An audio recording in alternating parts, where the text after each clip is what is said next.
Well, I think it's important to know what you want out of your business and, you know, what do you want your business to look like when you're done with it? And if acquiring companies helps you get there, then I think you should be looking at acquiring companies. This is the PMP Industry Insider Podcast. Hello and welcome out to another episode of the PMP Industry Insider Podcast, where we take a look at what is changing in the pest and lawn industries, and we take you to the front lines to those that are driving those changes. My name is Donnie Shelton, owner of Triangle Home Services, and we also have Triangle Lawn as well as Triangle Pest. I don't know why I'm off this morning. And with me this is not in this outline, but it was in one that we recorded earlier, which is the king of all numbers, Mr. Dan Gordon. Dan, would you like to say good morning, introduce yourself, our sponsors, our peer groups, and our very special guest and topic? Yeah, sure. So, hi, Dan Gordon, PCO bookkeepers and M&A specialists. We do accounting and business brokerage for the pest control industry. Our sponsors, and by the way, thank you, King of all, what was that? King of all numbers. Thank you for that. Before we dive in, let's talk about our sponsors. So, Coalmarch, as you plan for 2026, partner with a team fueling growth for pest and lawn pros. Coalmarch helps you scale smarter. You can get a free month of their service if you sign up. Just join them at coalmarch.com/podcast. For more than 40 years, PestSure has been protecting pest control companies with specialized insurance safety programs. Nobody understands our industry better. Learn more at pestsure.com. And this is a terrific one. And it's funny, Donnie, you use all three of these sponsors, right? Voice for Pest delivers the only phone solution designed specifically for pest and lawn care professionals, from powerful AI features to deep integrations with most of the industry CRMs. That's Best Bag, Field Routes, Real Green, et cetera, et cetera. Discover why leading companies rely on it every day. Learn more at voiceforpest.com/podcast. And here, if you're interested in joining a PMP Industry Insider peer group, which there's probably about 75 or 80 people now who are involved with that with us, facilitated by industry veteran, our guy, David Billingsley. Visit pmpindustryinsider.com/peer groups, or go back and listen to episode 238, not with David, but with Caleb Cunningham of Justice Pest Control. He is a consumer of peer groups, of our peer groups, and he's a terrific member, and it'll be interesting for you. And today, the topic, why M&A isn't just for the big guys. And So our special guest is Chase Goodeill, president of Pest Control Consultants and Goodeill Holdings. Pest Control Consultants is a third-generation family business offering residential and commercial pest control services to homes and businesses in Illinois, Iowa, and Wisconsin. Chase, by the way, are you a baseball fan at all? You had a pretty Yes, I am, and it was a tough loss the other night for the Cubbies. Oh, so you're a Cubby fan? Anyway, Goodeill Holdings owns, manages, and purchases pest control companies in multiple states. Since 2019, they've acquired 9 successful pest control companies. So the topic for what we're doing here is M&A isn't just for the big guys, right? It's everybody can get involved in it. And so anyway, welcome, Chase. Thanks, Dan. Thanks, Donnie, for having me. I appreciate the opportunity to talk about this subject. Why don't we, I was going to say, why don't we jump right in? Why don't you talk a little bit about your background and just kind of a quick history? It sounds like you have a third generation business. Maybe just bring everyone up to speed on kind of who you are, where you came from, and what you're doing. Yeah, so I got into pest control with my dad when I was 16. My dad and his dad started a company called Economy Pest Control in the late 80s, early 90s, built it up probably to $500,000 in recurring revenue, and then sold it to Terminix. Dad went to work for Terminix as a regional branch manager until his non-compete clause was up, then started Pest Control Consultants in 2002. I'm coming up as a 14, 15-year-old at that time. Started working for my dad during the summer months, and then got married young at 19, worked full-time for him, and went to school part-time for business, and started just servicing accounts, making a living. I did notice when Dad and Grandpa had the pest control business going in the 90s when I was a kid, it seemed very lucrative. It seemed like there was a lot of money to be made. I was driven very ambitious and wanted to have those opportunities for myself, and saw that. And so dove all into pest control with Dad when he needed me. And fast forward all those years, and now here we are with 60 employees in 3 states. Probably going to do about $11 million in revenue this year, collectively. And so we just keep doing it through acquisitions, through digital, we're door to door. We're aware of all the medians out there to grow your business, and we're participating in all of those things. Wow. That's awesome. That's awesome. So let's talk about the M&A piece. You said that you were using door teams, you're using M&A, and you're using digital.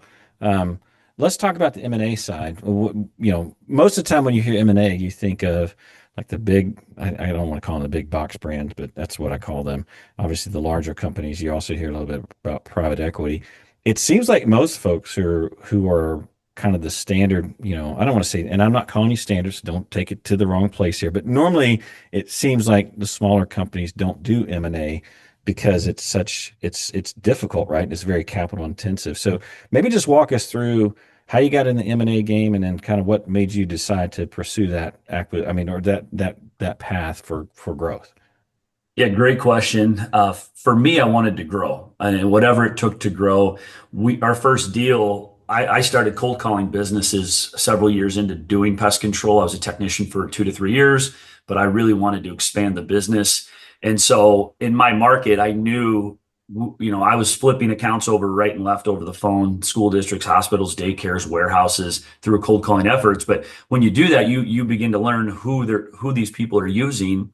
And I had gotten everybody to switch to me, or they were telling me they're very loyal to another competitor in my market. So I knew that they had some really nice commercial accounts that we really wanted.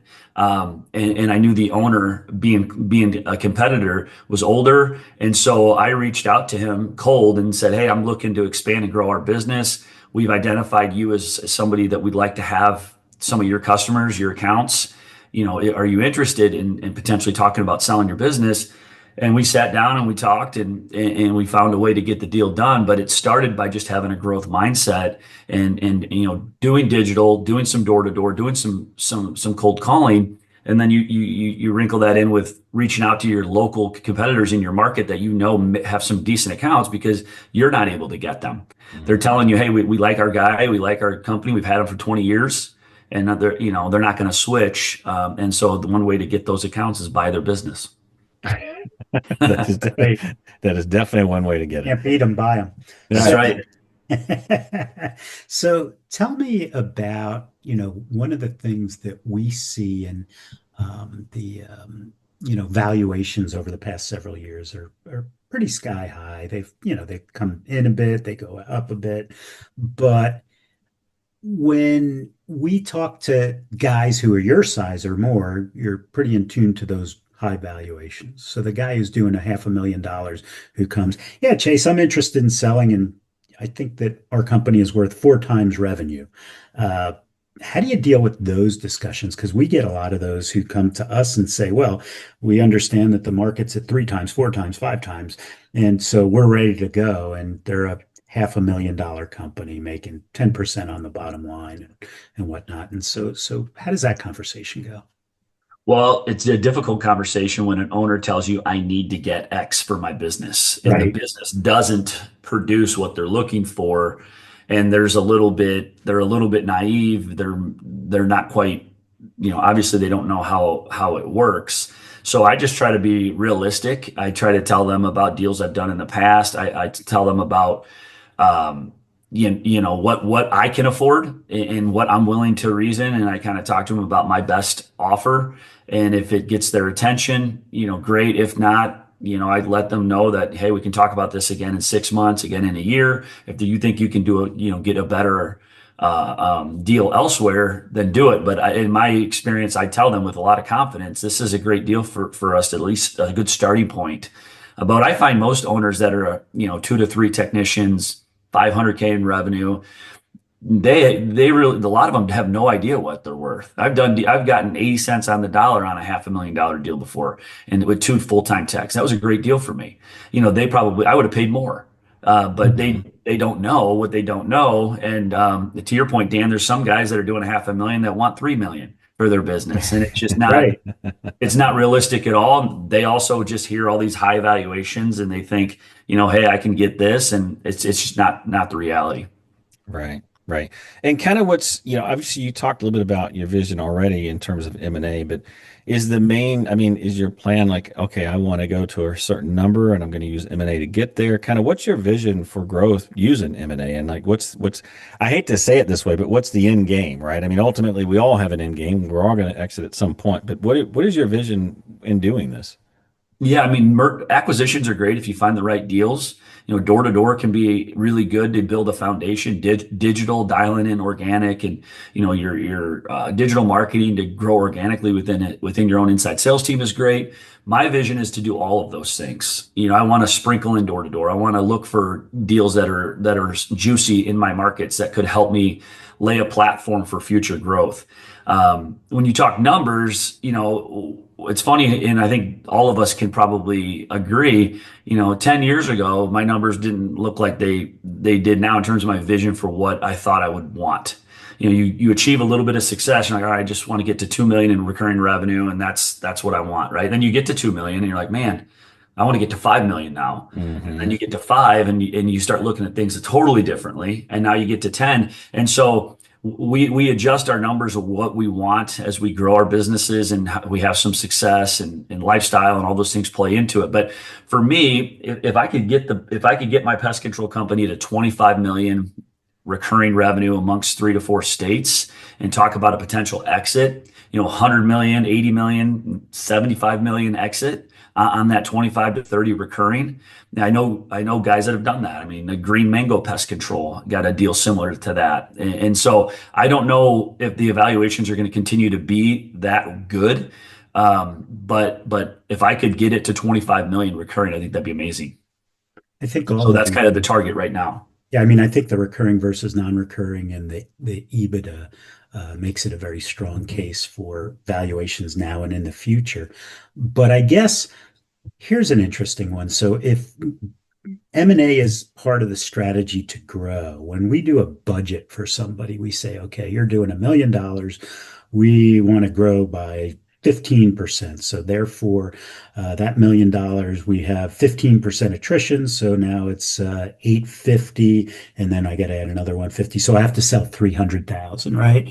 And so then I say, okay, well, 100 of it comes from door to door, 100 of it comes from digital, and 100 comes from M&A. Now, we know that on the door to door side, we have to hire, people to go and knock doors, and we know what that's going to cost, and we know what that can bring in.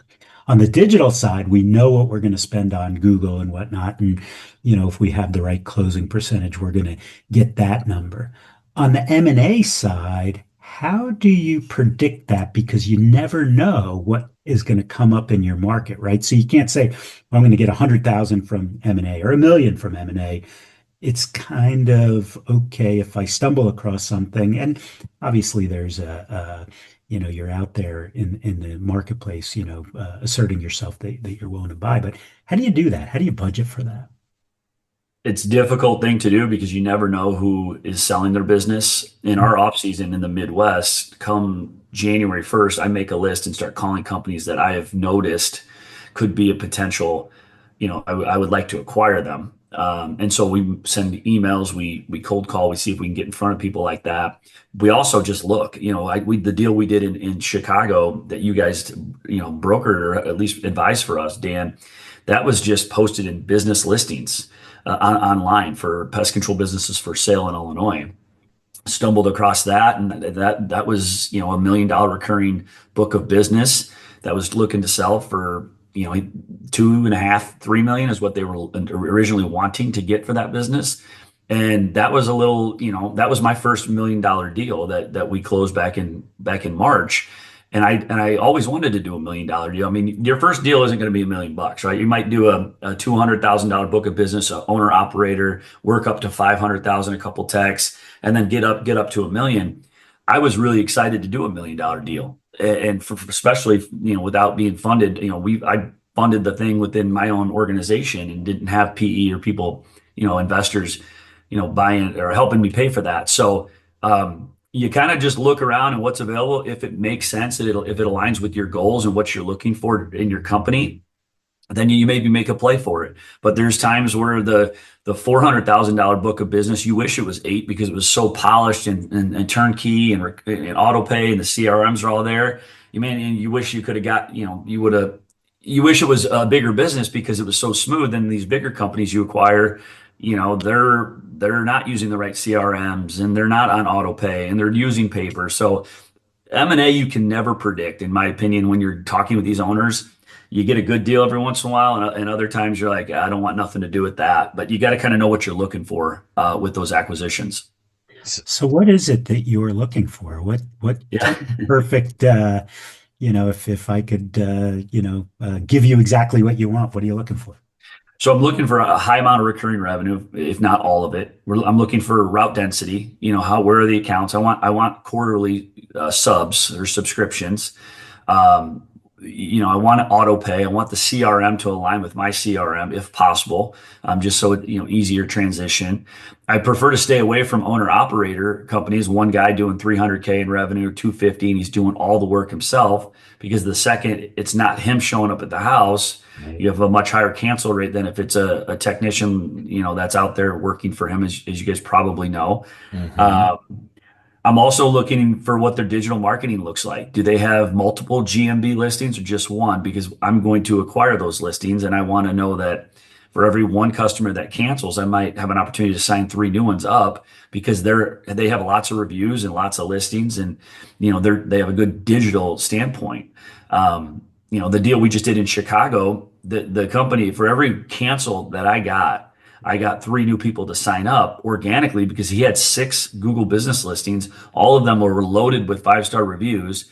He had a great website that we just took over and had our marketing guy add, EcoGuard Pest Control, now part of Pest Control Consultants. So verbiage like that on the website. We were able to continue to essentially, get customers from what that owner had already established. So buying a company with good digital is going to help you with attrition, because you're going to pick up accounts where existing subs would cancel.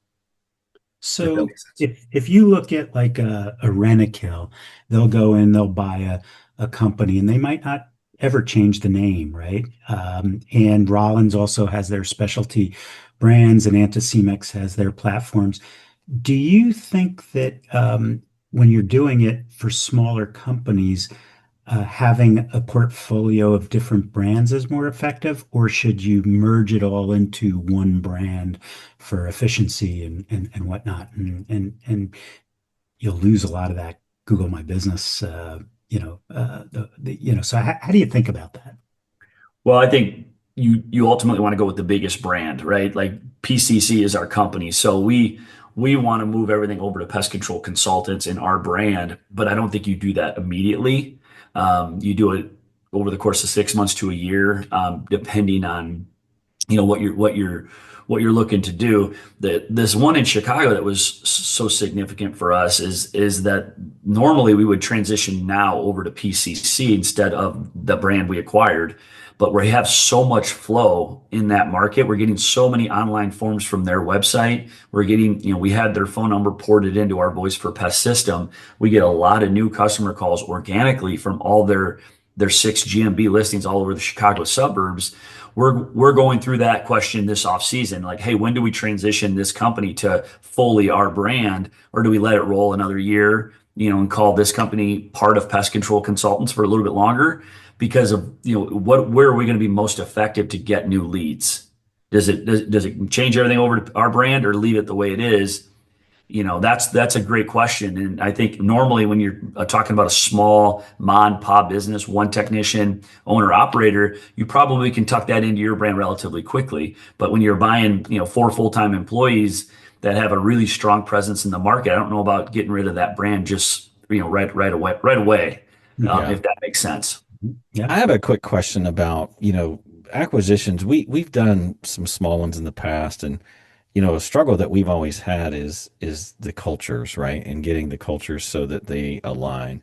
Um, I want you to talk through a little bit about how do you maintain service quality, and then also as far as team culture, how do you get those aligned? And has it been a challenge? What's your process for doing that? And I guess maybe your track record in doing that. Because I will say we've had some that it went really well.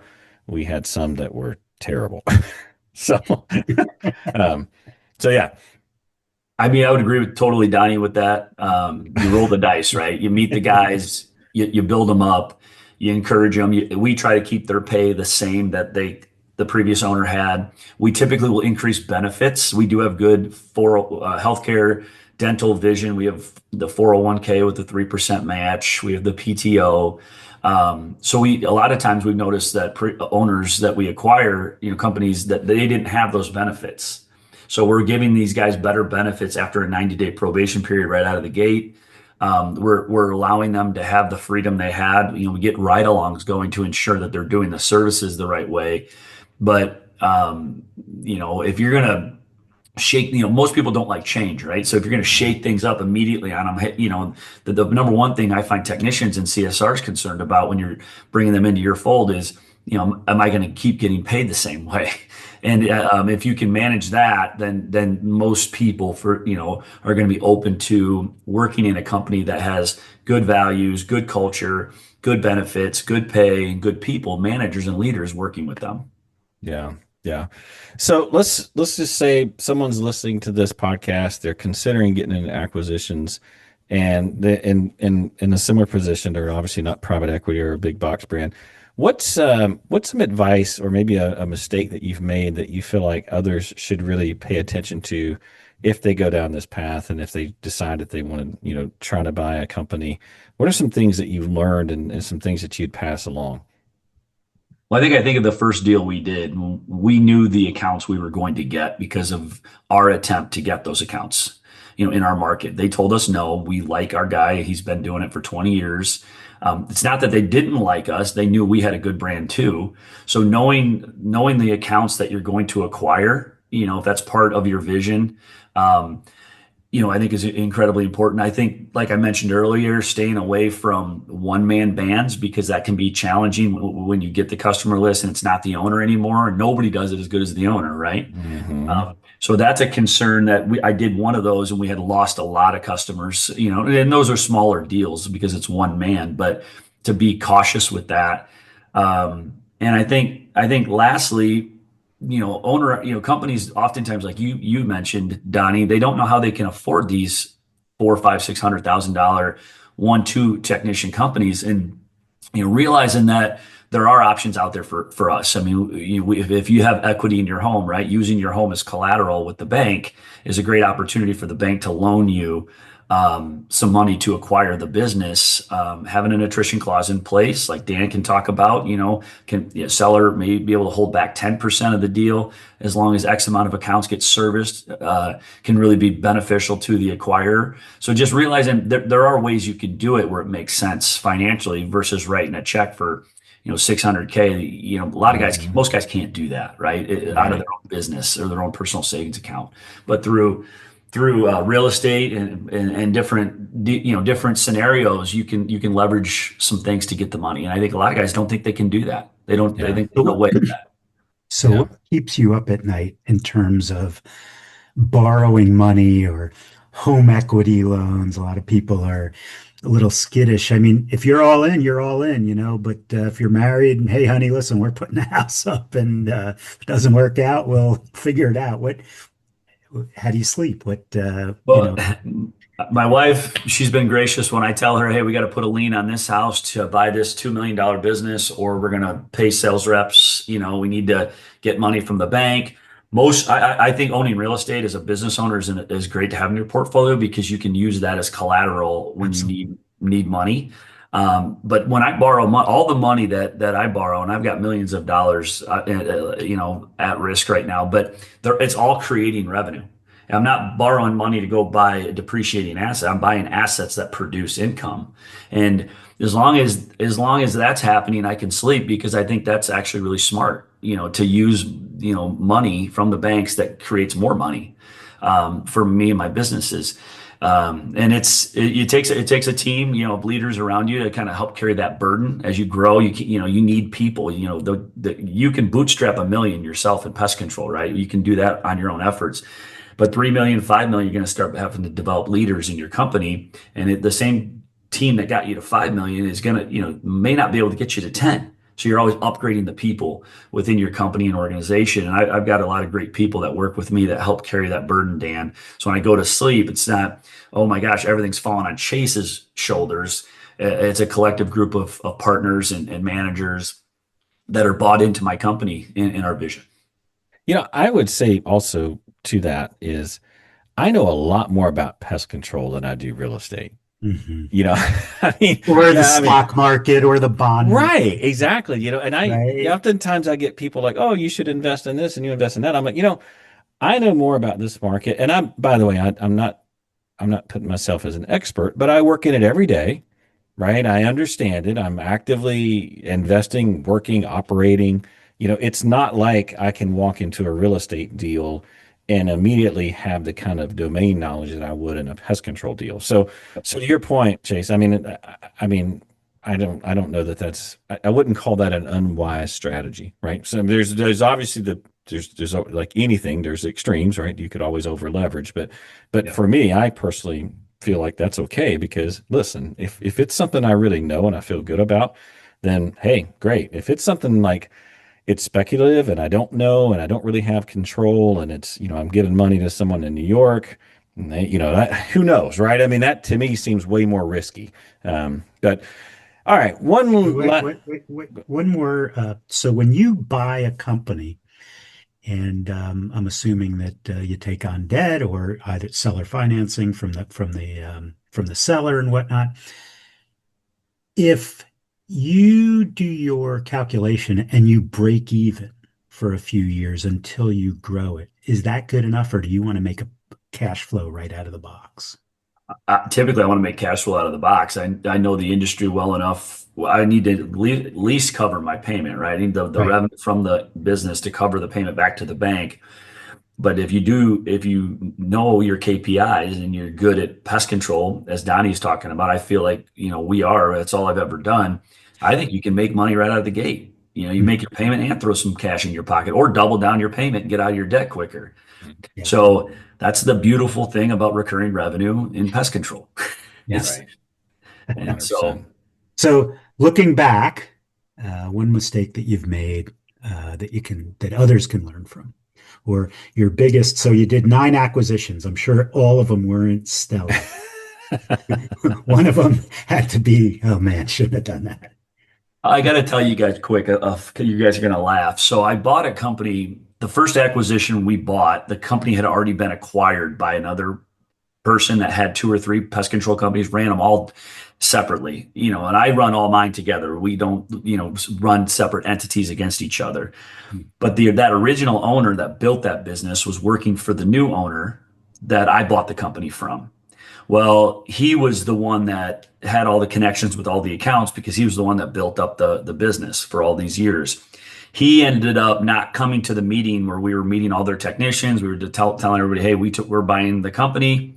And he went out on his own and took about $150K recurring revenue out of that deal that we paid $1.20 for on multiple. Oh, So we lost a lot of money in that particular deal. But the wild thing is, this is where it gets funny. It's like, you may call me crazy for this one. He then turned around 4 or 5 years later, had $125K in recurring commercial work that was in my market, and asked me if I would want to buy his business after he did, kind of screwed me the first time around. And guess what Chase did? you bought it. I snagged it up on a seller finance deal, because he had some really, really, really, really, really good sticky commercial accounts that created some solid recurring revenue for me. I bought them out again a second time. So that's not everybody would do that. Some people would give them the giant middle finger, when you lose hundreds of thousands of dollars on that deal. But that's life. How did you feel like you could trust? I get that. Hey, the numbers make sense, but did you feel like you could trust them? That's the thing that I'd be a little scared of. Yeah, so we definitely sat down with attorneys. We definitely met, we made sure that the attorneys had, my best interest in mind. He was getting older in age as well. So It was like, he's not going to go out and keep doing this. Right. And so the other thing is it was a complete seller fee. I didn't give him any cash up front. It's like, I'm going to pay you over the course of a year based on so you need to protect these accounts as much as I need them because I'm going to pay you. And that was the number one thing I think that protected me there, Dan, on that deal. Nice. Yeah. Well, we're getting ready to wrap up here. I just real quick, any other advice that you feel like, pest control owners who are looking to get into M&A, maybe just some quick things for them to think about, to consider. I think financing is a big one. But what are some advice that you would give to some owners who are looking to explore this avenue as far as M&A, which I would consider to be off the beaten path, because most, much like what we said at the very beginning of this episode, most kind of feel like, well, that's private equity and large company game. What advice would you give folks who are looking to get into this? Well, I think it's important to know what you want out of your business, and what do you want your business to look like when you're done with it? And if acquiring companies helps you get there, then I think you should be looking at acquiring companies. If door-to-door sales helps you get there, I think you should be thinking about doing some door-to-door sales. So it's easier for me to make decisions if my vision is 25 million recurring and I see $1 million company that's in my market. It's easy for me to explore that option because it lines up with my goals. And I know that, tucking that into my business helps me get there faster. So, I know you guys are big on the E-Myth and Michael Gerber, and I think that's what he talks about. Reverse engineer your business. And it's totally fine if you want to stay small and just do 500K in recurring revenue and live a great life.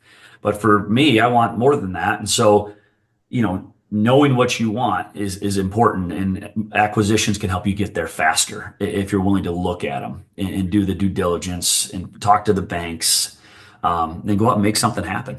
Yeah. I think one of the ahas from this episode, and it was kind of subtle, was know the targets, what accounts they're servicing. Because what I see is people just going out and sending out postcards and doing telemarketing. Oh man, this guy wants to sell. All right, let's do a deal. Well, why are you doing the deal? Well, they're doing the deal because they've got the customers I want, or the guy's so old, he's underpriced. He's, it's going to be just a big cluster, to fix it. But that subtle point of go after the competitors who are servicing the accounts that you want. I think that's a real interesting one. Absolutely. That helped me on my first deal, and I've been kind of playing that roadmap ever since. So I agree entirely with that, Dan. Well, that works. Well, Chase, we really appreciate you coming out on the podcast and sharing your experiences, also what you're doing. I think it's fantastic. Dan, anything before we finish out here? Chase, we really, really appreciate you coming on. This was a very interesting one. Yeah, for sure. Thank you guys for having me. All right. Just a reminder, all the resources and topics that we talked about today are going to be available on the podcast website. Just take a look at pmpindustryinsider.com. Take a look under show notes. And as always, we appreciate any positive reviews that you have, and we ask that all complaints go to Dan. And with that, we'll sign off. We'll see you all next time. Take care. Thank you. See you. Bye now.